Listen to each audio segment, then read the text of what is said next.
चलिए, good evening all of you. Keshav tutorials में आपका स्वागत है और ये लाइव क्लासेस की रिकॉर्डिंग हो रही है। ठीक है, तो आज से हम एक नई सीरीज़ स्टार्ट करने जा रहे हैं जिन चीज़ों को समझना और 10th के बोर्ड के एग्ज़ाम्स के लिए बहुत ज़्यादा ज़रूरी है। ठीक है, तो प्रोजेक्ट ये है कि हम डेली 2 टॉपिक्स को रिवाइज करेंगे। उसके अंदर से जो मेन पॉइंट्स होंगे, जिन पॉइंट्स को मतलब एग्ज़ाम से पहले जो बच्चे पढ़ के जाते हैं, तो इम्पोर्टेंट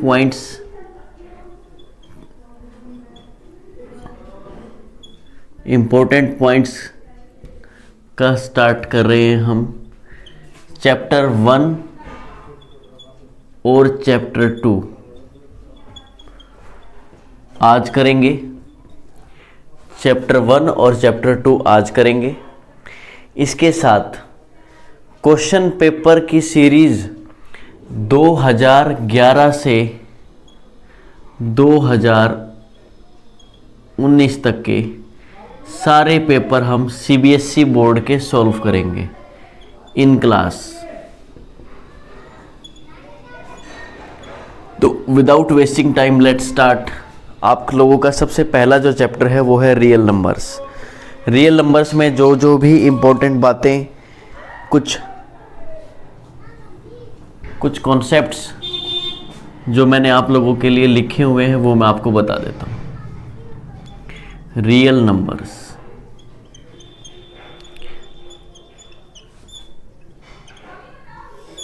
देखिए रियल नंबर्स ज़्यादा डीपली हम नहीं जाएंगे। रियल नंबर्स के अंदर जो बेसिक पॉइंट्स मैंने बताए वो मेरी एक पहले चैप्टर की वीडियो मैंने डाली हुई है, फर्स्ट चैप्टर की, यूट्यूब के ऊपर, आप वहाँ से देख सकते हैं। अभी जो रियल नंबर के अंदर जो मुझे रिवाइज करवाने वो है इम्पोर्टेंट कॉन्सेप्ट्स बिफोर एग्ज़ाम।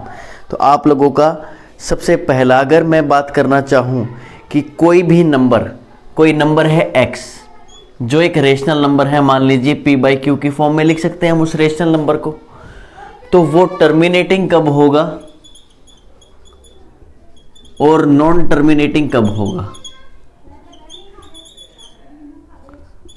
तो मेरे पुराने स्टूडेंट्स मुझे जवाब दे सकते हैं लाइवली, मैं उनको सुन रहा हूँ। शाबाश, वरदान जवाब दीजिए। कोई नंबर x है वो टर्मिनेटिंग कब होगा और नॉन टर्मिनेटिंग कब होगा? एंजल, वरदान, शोरेन, यस, जवाब दीजिए।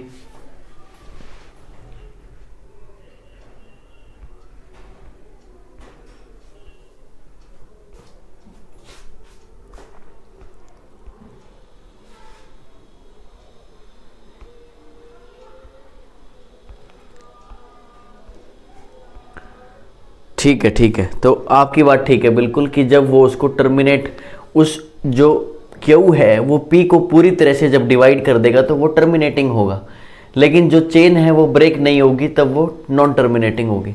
तो अगर मुझे किसी नंबर को विदाउट डिवीजन, आप तो आपने बताया डिवाइड के साथ, पर मैं कह रहा हूँ मुझे विदाउट डिवीजन ये बताओ कि कोई नंबर उसके अंदर टर्मिनेटिंग है या नहीं। जैसे मैं एग्जांपल देता हूँ, 17/6 ले लीजिए आप, मुझे ये बता दीजिए क्या ये नंबर टर्मिनेटिंग है या नॉन टर्मिनेटिंग है, फटाफट से। और बाकी बच्चे जो यूट्यूबर्स हैं वो प्लीज़ इसको नोट कर ले और देखें, समझे कि क्या ये टर्मिनेटिंग है, नॉन टर्मिनेटिंग है। आंसर्स मैं वेरीफाई करवा दूंगा।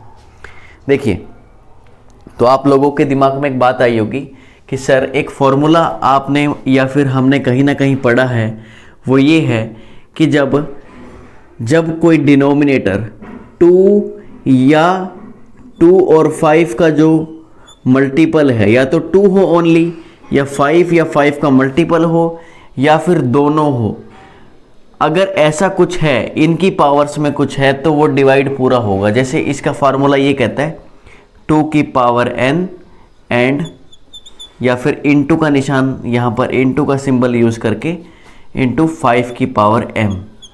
अगर कोई किसी नंबर के अंदर q इस फॉर्म में है तो वो नंबर टर्मिनेटिंग होगा, अगर ऐसा नहीं है तो वो नंबर नॉन टर्मिनेटिंग होगा। अगर ऐसा नहीं है तो वो नंबर नॉन टर्मिनेटिंग होगा। ठीक है जी, तो ये बात आपको क्लियर होगी। अब मुझे बताओ, क्या ये 6 से 17 पूरी तरह से डिवाइड हो जाएगा? आप कहोगे सर ये इसको अगर आप ब्रेक करने की कोशिश करें तो ये तो बन जाएगा 2 और इंटू 3, तो 2 की पावर n तो चलो चल जाएगा काम, 2 की पावर 1 है यहाँ पर, लेकिन 3 जब यहाँ पर आ गया तो इसने काम को बिगाड़ा कर दिया, काम को बिगाड़ दिया। अब ये नंबर इससे पूरी तरह से डिवाइड नहीं होगा, तो ये जो नंबर है ये रहेगा नॉन टर्मिनेटिंग।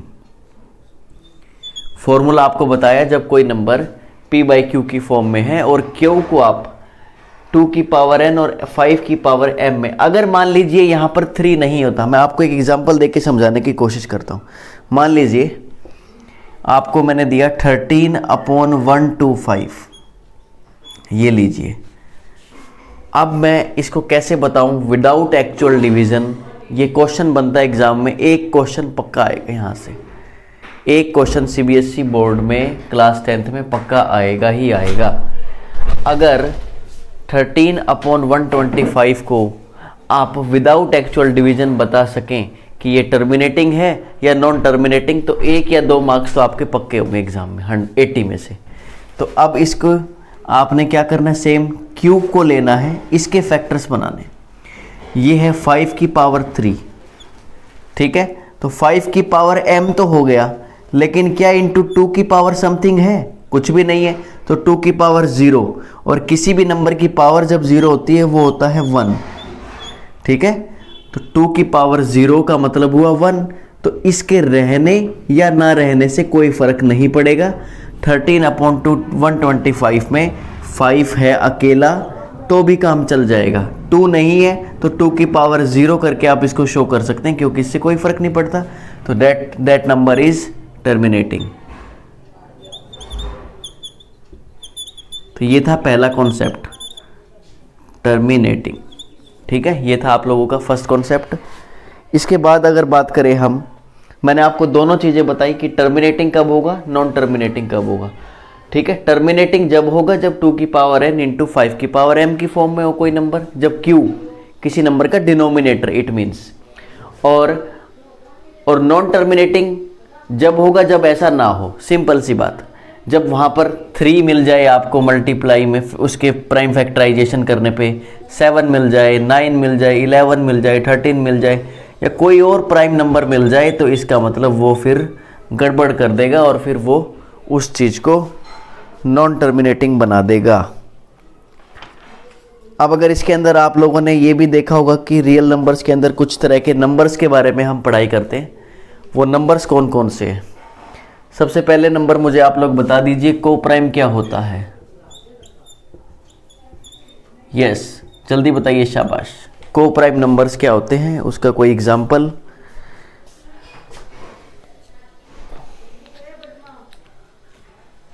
को प्राइम नंबर्स वो नंबर्स होते हैं,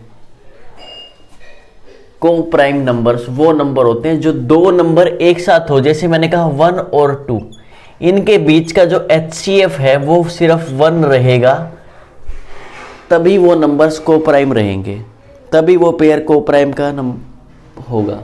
आपने कहा सर 3 और 4 क्या ये को प्राइम है? मैं कहूँगा बिल्कुल यस, ये भी एक को प्राइम है। क्यों है को प्राइम? क्योंकि यहाँ पर HCF अगर आप निकालने की कोशिश करें तो 1 है। अच्छा, अगर मैं कहूँ 5 और 10 क्या ये को प्राइम है? क्या ये को प्राइम है? आप कहेंगे नहीं सर, यहाँ पर 5 भी एक कॉमन फैक्टर आ रहा है, तो ये को प्राइम नंबर्स नहीं। 3 और 7 को प्राइम है? यस, ये भी coprime. I think these examples are enough for coprime. और कंपोजिट नंबर में तो सबसे ज़्यादा बच्चों को डाउट्स रहता है कि कंपोजिट नंबर क्या होता है सर, ये समझ में नहीं आता, बस बाकी सब तो हम समझ लेते हैं। तो कंपोजिट नंबर क्या होगा? शाबाश। आप ये मत सोचिएगा मैं आपको सुन नहीं रहा, आप लोगों ने सिर्फ जवाब देना है और ये सोच के चलना है कि सर हमें सुन रहे हैं। जैसे लाइव क्लासेस वाले बच्चे मुझे सुन पा रहे हैं, वैसे ही आपने भी ये फीलिंग क्रिएट करनी है, ये इन्वायरमेंट क्रिएट करना है कि सर हमें सुन पा रहे हैं। और वास्तव में ही अगर आप चाहते हैं इन्वायरमेंट क्रिएट करने की जगह, तो आप हमें ज्वाइन कर सकते हैं हमारी क्लासेस को, जिसमें हम बहुत बहुत अच्छी तरीके से चीज़ों को समझाते हैं और डेमो क्लासेस भी 3 डेज़ की अवेलेबल रहती हैं। ठीक है, इसके बाद मुझे बात करनी थी आप लोगों से कंपोजिट नंबर्स की।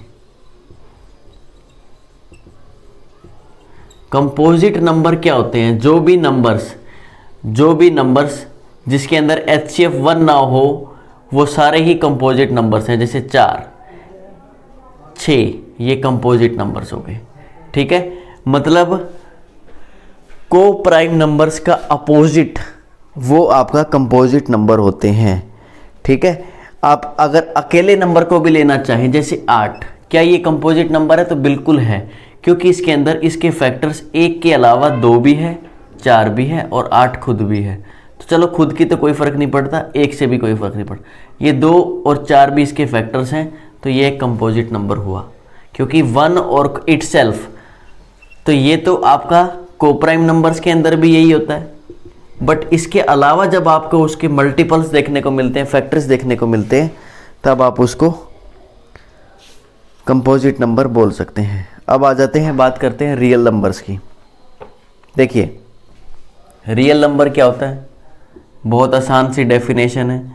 रियल नंबर्स, इसके ऊपर बहुत डीपली मैंने पढ़ाया हुआ है मेरे फर्स्ट चैप्टर के लेक्चर के अंदर। रियल नंबर एक्चुअल में कुछ नहीं, सिर्फ रेशनल और इरेशनल नंबर्स को मिलाकर जो नंबर्स बनते हैं, या रेशनल को इंक्लूड कर लो और इरेशनल को भी इंक्लूड कर लो, वही आपके रियल नंबर्स होते हैं।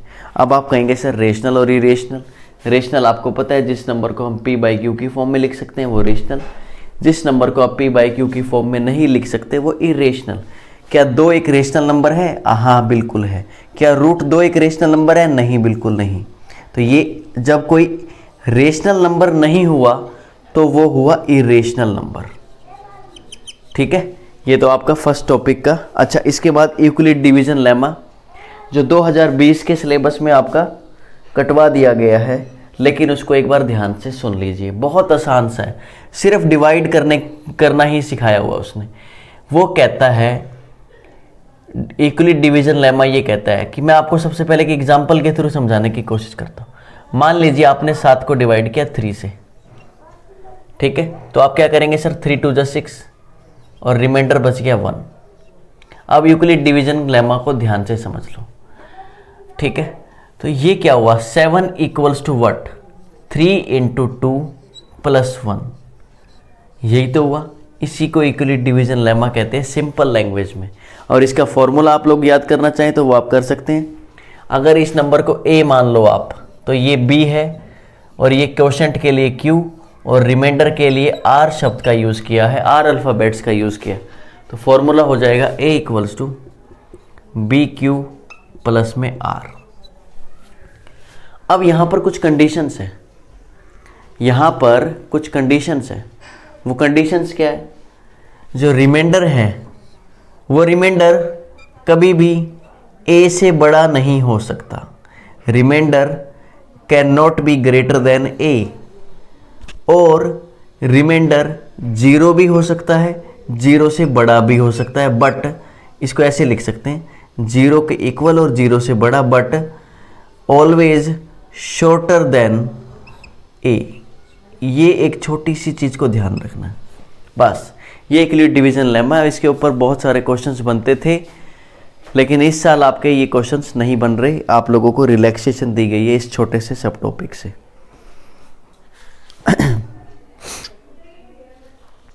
अब थोड़ा सा एक लास्ट टॉपिक, पहले चैप्टर का बेसिक हमारा क्लियर हो जाएगा। वो ये है कि HCF क्या होता है और LCF क्या होता है, LCM क्या होता है। Lowest common multiple, highest common factor. ये जो लोवेस्ट कॉमन मल्टीपल है ना, ये लोवेस्ट नहीं होता असल में, ये लीस्ट भी बोलते हैं इसको। ऐसा नहीं कह रहा मैं ये कह रहा हूँ कि अगर मान लीजिए आपको 15 और 20 के अंदर LCM निकालना है और 15 और 20 के अंदर HCF निकालना है, तो आपको एक चीज़ देखने को मिलेगी। जब आप इसका HCF निकालोगे तो वो हमेशा कम आएगा, इसका HCF निकालोगे तो 5 आएगा, मतलब हाईएस्ट कॉमन फैक्टर, जो यहाँ पर भी है यहाँ पर भी है। लेकिन अगर इसका LCM निकालने की कोशिश करें तो क्या होगा? What will be the LCM? LCM हमेशा HCF से बड़ा आता है, ये ध्यान रखना। ठीक है, तो क्या होगा LCM? क्या होगा भाई बताइए, वरदान, सोरेन, विक्रांत, एंजल, शाबाश, जवाब दीजिए। What is the LCM of 15 and 20? अगर आप कहेंगे इसको सिंपल सी बात, तो इसका एक एलसीएम आप लेना चाहे 300 भी ले सकते हैं, लेकिन आप चाहे तो 150 भी ले सकते हैं। 150 ले सकते हैं या नहीं ले सकते, ये एक बार ज़रा सोच के बताओ मुझे। क्या 20 के टेबल में 150 आता है? नहीं आता, तो इसलिए इसको नहीं ले सकते। तो एलसीएम जो होगा वो होगा 300, या फिर आप 60 ले सकते हैं क्या? 15 4 जा 60, 23 जा 60, तो LCM will be 60। LCM will be 60। यहाँ का एलसीएम कितना आएगा? 15 और 20 का 60। आपको क्वेश्चन सॉल्व 300 से भी कर सकते हैं, लेकिन कैलकुलेशन बड़ी हो जाएगी, उसका कोई फ़ायदा नहीं मिलने वाला। तो फर्स्ट टॉपिक के आपके कॉन्सेप्ट्स क्लियर हो चुके हैं। लाइव सेशन वाले डाउट्स ले लेंगे। चलिए अब हम पॉलिनोमियल्स चैप्टर को और रिवाइज करेंगे आज की डेट में ही, फटाफट से क्विक रिवीजन, और उसके बाद हमें बहुत सारे प्रैक्टिस सेट्स लगाने हैं। लगभग 10 से 20 के आसपास हम प्रैक्टिस सेट लगाएंगे। अवेलेबल है 20 तो, लेकिन अब देखते हैं कितने लगा पाएंगे आप लोग और मैं। देखिए पॉलिनोमियल्स, पॉली का मतलब बहुत सारे, नोमियल्स का मतलब आप सब जानते हैं कि नंबर्स और अलजेब्रा को जब हम मिक्स कर देते हैं तो उसको नोमियल्स बोला जाता है। इसके अंदर सबसे पहले आप इम्पोर्टेंट फार्मूलेज लिख लीजिए। फटाफट से क्विक रिवीजन कर रहे हैं तो फार्मूलाज आर मोर इम्पोर्टेंट। कौन कौन से इम्पोर्टेंट फार्मूले देखने को मिलते हैं?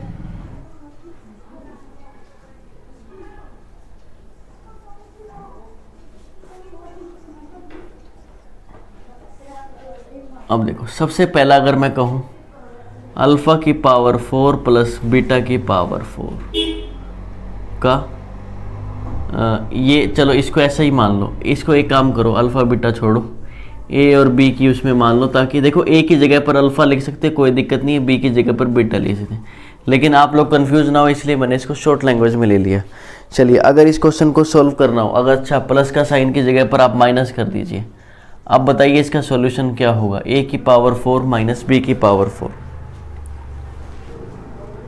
फॉर्मूले को लिखने की कोशिश करें, यहाँ से मैं स्टार्ट करता हूँ। देखिए ए की पावर 4 माइनस बी की पावर 4 का मतलब, आप अगर 4 का देखें तो कोई फार्मूला मार्केट में अवेलेबल नहीं है, लेकिन मैं इसको ऐसा कर सकता हूँ, ए का स्क्वायर माइनस बी का स्क्वायर।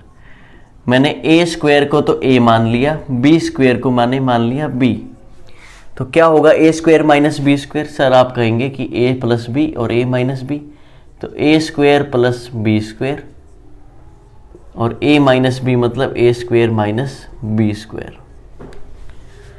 अब आप लोग फिर से जानते हो कि ए माइनस बी का स्क्वायर क्या होगा? ए माइनस बी का स्क्वायर, एक मिनट रुकिए, ए स्क्वायर ए प्लस बी और ए माइनस बी, आपने ये वैल्यू निकाल दी, ए प्लस बी और ए माइनस बी। इसके बाद मैं आप लोगों से ये पूछना चाहूँगा कि ए स्क्वायर प्लस बी स्क्वायर का क्या फार्मूला होता है? शाबाश बताइए मुझे, मेरे बैच वाले स्टूडेंट्स बताइए, शाबाश। ए स्क्वायर प्लस बी स्क्वायर का फार्मूला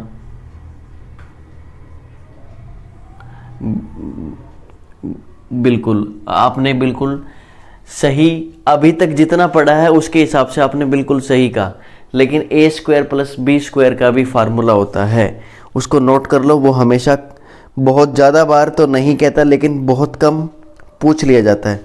ए स्क्वायर प्लस बी स्क्वायर का फार्मूला होता है ए प्लस बी का होल स्क्वायर माइनस 2ab। इस फार्मूले को नोट कर लो, इंपॉर्टेंट फार्मूला है, आप लोगों को भी मैं पहली बार बता रहा हूँ,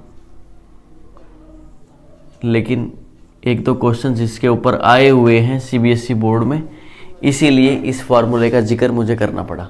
ए square plus b square equal to a plus b का होल स्क्वायर माइनस 2ab। अगर मैं इसकी जगह पर इस वैल्यू को पुट करता हूँ तो फिर यहाँ पर फिर से ए प्लस बी और ए माइनस बी आ जाएगा। मतलब आप ये मान के चलो कि इसकी जगह पे मैंने ये रखा इक्वल्स टू, इसको हटा दिया जाए क्योंकि इसकी जगह पे तो हमने ये किया, इक्वल का साइन एज इट इज़ रहने दो। इसी फार्मूले को देखो हम कितना एलोबरेट करके लिख सकते हैं। अब इनटू ये था तो वही ए प्लस बी और ए माइनस बी। यहाँ तक इस सॉल्यूशन को किया जा सकता है आराम से। ठीक है, समझ में आ गया? समझ में आ गया? a की पावर 4 माइनस b की पावर 4 क्यों किस तरीके से हमने ओपन किया। एक फॉर्मूला ये, दूसरा ये, ठीक है, और तीसरा ये। तो 3 फार्मूले जिसके हमने लिखे। आगे देखो, शाबाश। और a का स्क्वायर प्लस b का स्क्वायर तो आपको बता चुका हूं, क्या? a प्लस बी का whole square minus 2ab। Trigonometry में इस फॉर्मूले का हमने जिक्र किया था, ट्रिग्नोमेट्री के अंदर।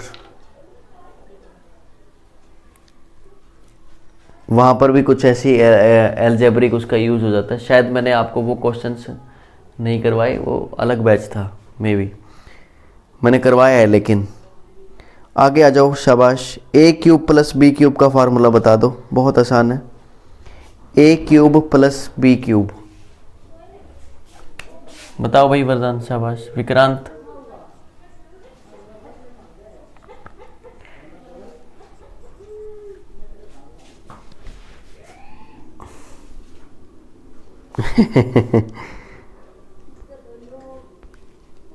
वेरी गुड, वेरी गुड, बहुत बढ़िया, शाबाश। a cube plus b cube का फार्मूला लिख लो। बाकी तो पता ही है नॉर्मल, मैं तो आपको कुछ एक्स्ट्रा बता रहा हूँ चीज़ें, नॉलेज एक्स्ट्रा आपकी गेन करो। a प्लस बी का होल क्यूब माइनस 3ab और a प्लस में b, ये आपका फार्मूला हो गया। ठीक है भाई, क्लियर है? अब इसके बाद जो हमने पढ़ना है वो है इक्वेशंस के बारे में, पॉलिनोमियल्स के बारे में। कौन कौन से polynomial? Linear, quadratic, linear.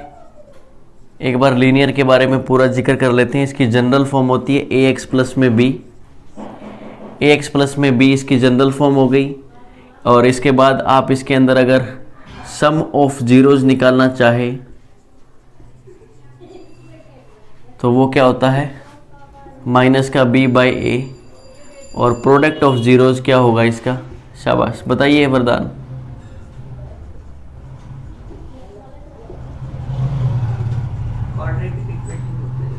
Product c by ए, लेकिन यहाँ पर तो c अवेलेबल नहीं है, तो आप क्या करेंगे? जल्दी बताइए।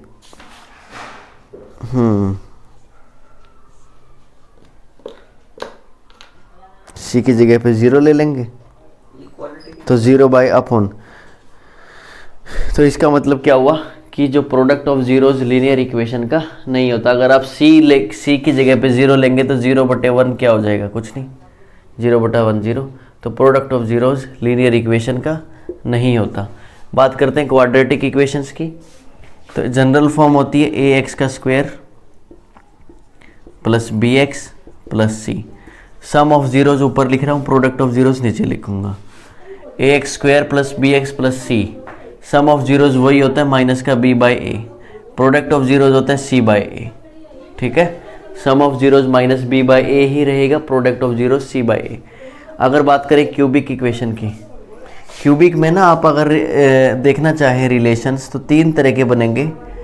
सम ऑफ जीरोज तो ये हो जाएगा कि अगर x plus y plus z, या फिर कुछ भी कह लो alpha plus beta plus gamma. और प्रोडक्ट ऑफ जीरोज अगर आप देखेंगे तो इसके अंदर जब आप स्क्वायर निकालते हैं किसी का, तो आपको देखने को मिलेगा x y plus y z plus z a. एक तो ये मिलेगा, बट ये प्रोडक्ट नहीं। एक आपको मिलेगा एक्स वाई जेड, तो प्रोडक्ट ऑफ जीरोज तो एक्स वाई जेड हो गया, बट ये क्या हुआ? X y plus y z plus z a. इसके बारे में आप लोग क्या कहना चाहेंगे? X y plus y z plus z a, इसको आप क्या बोलते हैं? जल्दी बताओ। क्या किसी के पास जवाब है? ये माइनस डी अपॉन ए तो होता है, लेकिन नहीं, माइनस डी अपॉन ए ये नहीं होता, वो प्रोडक्ट ऑफ जीरोज ही होता है। प्रोडक्ट ऑफ जीरोज होता है माइनस डी अपॉन ए यहाँ पर, और सम ऑफ जीरोज तो यही रहेगा माइनस का बी अपॉन ए। बट एक चीज़ ये भी है, ये क्या है? जल्दी बताओ। यस, वेरी गुड, ये होता है C/A। लेकिन है क्या C/A? तो ठीक है, आपने बता दिया, लेकिन है क्या ये?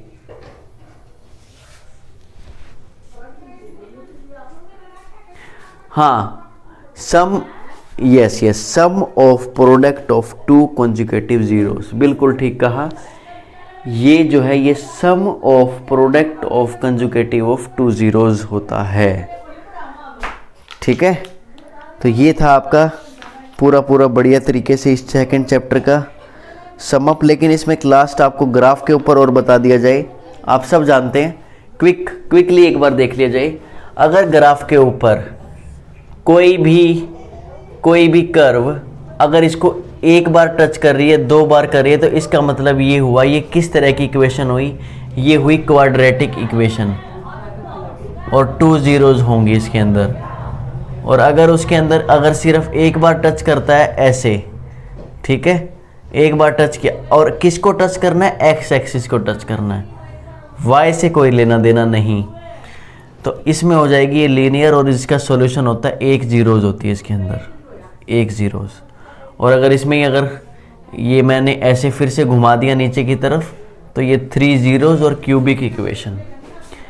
और इसके ऊपर आपके पास एनसीईआरटी में भरमार क्वेश्चंस दिए गए हैं, तो इस चीज़ के ऊपर हमें ज़्यादा टाइम वेस्ट करने की ज़रूरत नहीं है। तो ये था सेकंड चैप्टर का आपका बेसिक कॉन्सेप्ट्स।